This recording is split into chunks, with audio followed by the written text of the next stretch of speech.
यह कहानी एक पुराने और रहस्यमय घर की है, जहां जो भी जाता कभी वापस नहीं आता था। बारिश की रात थी, बिजली कड़क रही थी और विनीत एक 22 साल का लड़का उस घर के सामने खड़ा था। वह घर सालों से बंद पड़ा था, लेकिन आज उसके दरवाजे से अजीब आवाजें आ रही थीं। विनीत ने हिम्मत जुटाई और धीरे धीरे दरवाजे के पास गया। दरवाजा बहुत पुराना और टूटा हुआ था, जैसे सालों से किसी ने उसे छुआ न हो। अचानक बिना किसी कारण के दरवाजा अपने आप खुल गया। अंदर गहरा अंधेरा था, सिर्फ बारिश की हल्की आवाज और ठंडी हवा कमरे में महसूस हो रही थी। विनीत का दिल तेजी से धड़क रहा था, लेकिन उसने हिम्मत की और अंदर कदम रखा। कमरे के एक कोने से किसी लड़की के हल्के रोने की आवाज आ रही थी। विनीत ने ध्यान से देखा तो दीवार पर एक पुरानी धुंधली तस्वीर लगी थी। उस तस्वीर में एक लड़की की छवि दिखाई दे रही थी।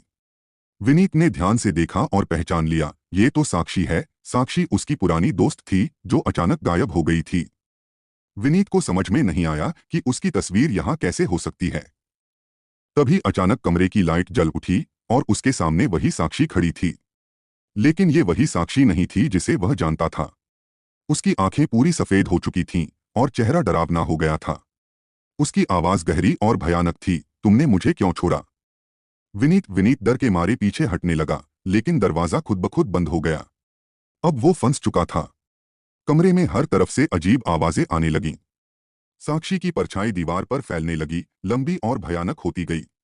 विनीत ने डर से चिल्लाना शुरू कर दिया, नहीं, नहीं। अचानक कमरे में एक जोर की आवाज हुई और सब कुछ अंधेरे में डूब गया।